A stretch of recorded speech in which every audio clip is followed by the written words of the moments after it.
Hi everyone. Welcome to Strategy 101. Today we're going to cover strategy basics, and then we're going to go over the game a little bit, and then we're going to apply strategy to the game and talk and have fun. It's going to be a funky time. All right, so introductions. Hi, my name is Ines. I'm from Team Exit 3491. Hi, my name's Alan. I'm from Parabellum 16031.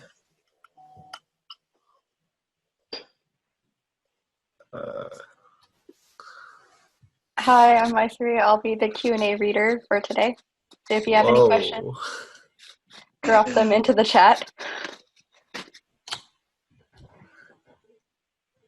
Sorry about that. Fixed. Kyle, you want to introduce yourself? I'm Kyle. I'm the head referee for Vancouver. All right. So a couple of things before we start. This session is being recorded right now, and it will be available on the YouTube channel if you want access to the video. The slides will be available in the First Robotics BC website. And like Maithri said, you can put any of your questions during the presentation in the chat, and we'll have time for questions at the end of the presentation.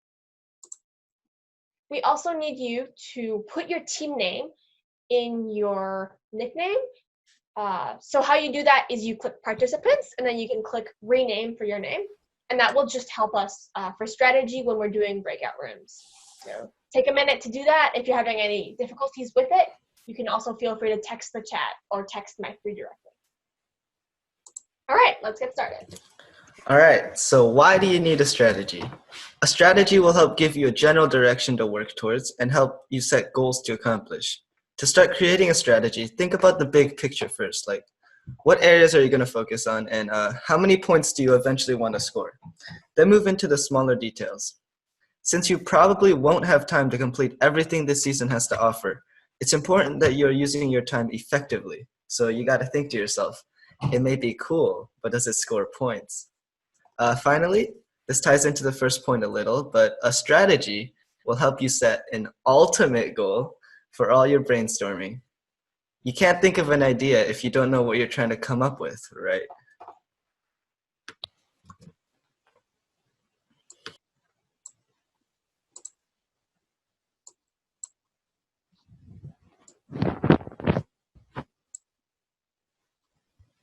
All right. There you go. Before we talk about strategy, we just really want to emphasize, I think the reps were talking about it earlier, but being able to read the rules really helps your understanding of the game and your understanding of strategy. So knowing all the ways you can score points and lose points ensures that you follow the strategy properly. Practicing by quizzing each other often works for Fix-It because you want to make sure that everybody on your team knows the rules, not just the drivers and the field coach. And finally, like Kat said, remember to check the Q&As often because a lot of very important clarifications that could end up as strategy points for your team will end up in the Q&As. And it's also something that you can use if you get any penalties to be able to not get penalties. Speaking of the game manual, I'm sure a lot of you have heard of the new ranking system. I'm sure you've all read Game Manual Part 1. But we're going to touch base on it a little bit just because this new ranking system is very, very important, especially for teams that have strategized before, because strategy is going to be a little different this year because of the way you're ranked. So in previous years, it used to be that you'd get your total ranking points based on whether you won or lost. This year, the total ranking points are just the amount of points you win during a match. So if you win 50 points during a match, your total ranking points are 50. And it just adds on as you play matches. After that, if you have any total ranking points that are tied, you move on to tie-breaking points. This year, there's two different types of tie-breaking points. The first type of tie-breaking points 1, are just your total autonomous points. So the total points you made during autonomous. So if you have tie-breaking points, it's based on total autonomous points. And then if you have tie-breaking points and tied autonomous points, it's based on tie-breaking points 2 or endgame points. And then after that, if all 3 are tied, then it's based on random electronic selection. I do not think that will be very likely. So just something to keep in mind is that you don't want to win or lose, but you want to maximize your own points. So you don't necessarily get anything that if the other team starts scoring. And second of all, autonomous and endgame points end up being more important in rankings than teleop points.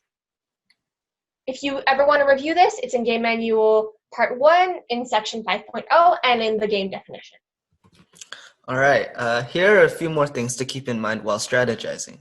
Quality over quantity. As we said before, time will be a major constraint, so you need to prioritize a few very reliable things over many not so reliable things. Second, be prepared for your strategy to change as the season goes on, as there will always be room for improvement. And unexpected things can and probably will happen. It is also important to watch out for penalties. Make sure your robot isn't breaking any rules, and make sure to do this often. You don't want to spend half the season working on an arm or something just to have it be unusable because it's against the rules.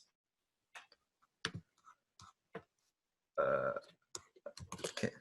Another good tip is to have multiple courses of actions or plans. The season will be unpredictable and things will sometimes not go according to plan, so have a backup or two. Why? Oh, who is asking? Okay. So an example of this could be, for example, having multiple ways for your robot to accomplish the autonomous period that you need to change this depending on your alliance partner or whatever. All right. We did mention earlier that defensive play might not be as important because of ranking points, but it's still important to think of defensive play because you will be with robots on the field, unless it's remote events. But still thinking of spatial allocation, how the field is laid out, what it's going to be like if there's more robots on the field, and partner play. So it's always been important to think of how you work with a partner, whether they be good, better than you, or worse than you, or their robot breaks. This year, if we have a chance of remote events, you can assume that if a robot breaks, it'd be like if you didn't have a robot with you. Partner play is one of the most important things in FTC, especially in the later season, which hopefully will be in person. So try and keep these in mind when you're building your robot. And as your robot evolves, it might have to work more and more with partners, even if our first few competitions may be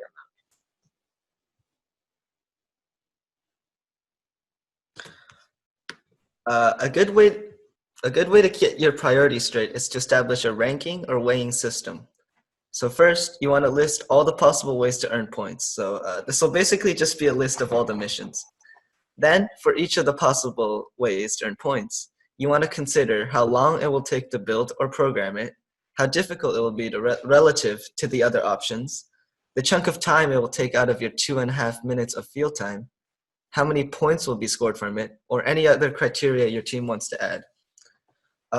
So, for example, our team puts these on a scale for let's say 1 to 5 for each of these criteria. So if one of the things takes a lot of time, it would score 5 on the time scale. Keep in mind that you can weigh each of the criteria differently. So for example, if you wanted to build a robot really fast, you can multiply the time to build criteria by a factor of 2 or 3.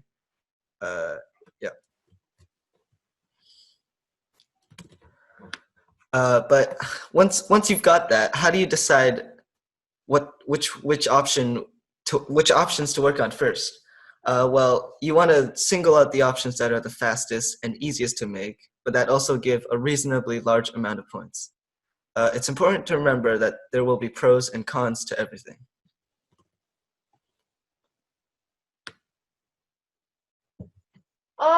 We mentioned this a little bit earlier, but it's really important to think about your robot throughout the year, whether that be you planning your ideal League 1 robot and then figuring out how you get to an ideal League 1 robot to an ideal end of the season robot, or you start with an ideal end of the season robot and you work your way backwards to see what you can do by League 1.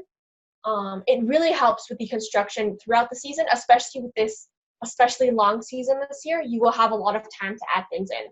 But you still want things to be functional throughout the season for different competitions. And finally, we live in a COVID world, and a lot of strategy can be done online with connecting to people. A big thing to emphasize first is before you look at other robots or you talk to other teams, think of making notes yourself. It really helps you take a good perspective on the game and see what it looks like. And it's so that you don't get other people's ideas in your head right away. So some good places to look. The Discord server, the FTC BC Discord server is amazing. We've got a QR code here, and we're hoping to do a lot of strategy discussion in the FTC BC Discord if you're interested. This is how we actually got a lot of people into helping organize Kickoff. So there'll be outreach events there too, a lot of communication there. Reddit discussions. So FTC has a pretty good Reddit community, and they talk about strategy very often. YouTube videos, so like robot reveals. There will be the alumni robot reveals, which you should definitely tune in onto the YouTube channel at 5 p.m. tonight and tomorrow all day for games. It really helps to see games being played and looking at what can be done. So basically, communication is key in a COVID world, and to keep the FTC community together and be able to have these discussions and this fun, we're going to have to reach out to each other online. Thanks, Ines and Alan. This is some great strategy advice for a couple of experienced teams. Now, I'd like to go over this year's game briefly so we can start thinking about how to apply that advice to ultimate goal. So as we saw in the video and Kath's presentation, the robots will start on these start lines carrying or touching 1 wobble goal and optionally up to 3 rings. Once the robots are all placed, we'll randomize the field. So that means placing a stack of 0 to 4 rings on the marker in front of the robots, and that will indicate which of the 3 target zones is a valid option for scoring the wobble goal in autonomous.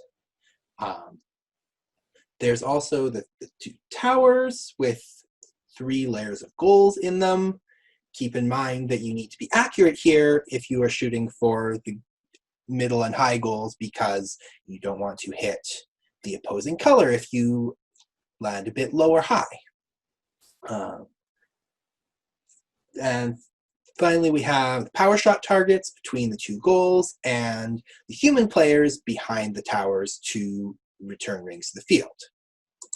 So, in the autonomous period, you can get 15 points for delivering the wobble goal to the correct target zone. This is one of the major scoring opportunities here, but requires some clever sensing to identify the right field. If you can park your robot on the launch line, you receive 5 points. And if you launch your rings into the alliance-specific goals, you receive 3 points for the low goal, 6 points for the medium goal, or 12 points for the high goal. This is higher scores than you'll receive during the driver-controlled period, giving you a bit of a bonus for doing it autonomously. And finally, the power shot targets are available during autonomous, and each of those you're able to knock back is worth 15 points. During the driver-controlled period, it's all about the towers. You receive 2 points now for the low goals, 4 for the medium, or 6 for the high. And finally, during the end game, the towers remain in play, but some additional opportunities are available as well. If you're able to deliver the wobble goal to the start line, that's worth 5 points. Or if you can lift it over the field wall into the drop zone, 20 points. Rings supported by the wobble goal are worth 5 points each. And finally, we have power shot targets, again, just like in autonomous. So, does anyone have any questions they'd like to discuss about how the game works before we move back to strategy? Mm-hmm. Okay, so will using a tape measure to extend your robot over the launch line count? If the robot has to be completely on the far side of the launch line, including things like tape measures, to be able to score in the goals? Or if you're talking about the parking points for autonomous, yes, using a tape measure or any other form of extension will count. The robot just has to break the plane of that line. Okay. Just a request from Guild of Builders. Could we see mid-game scoring one more time? Absolutely.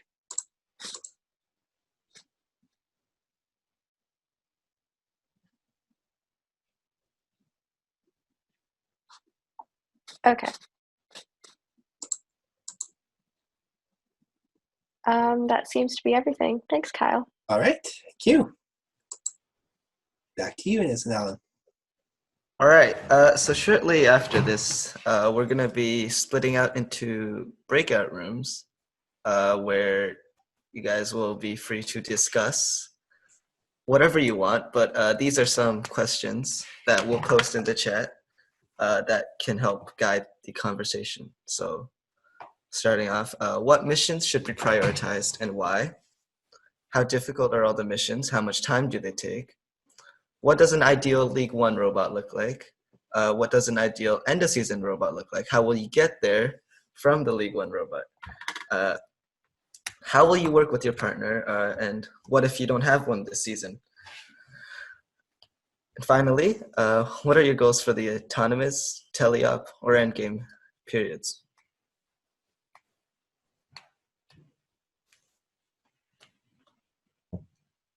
All right, so we're almost ready to go into breakout rooms. We just wanted to give a last chance for questions.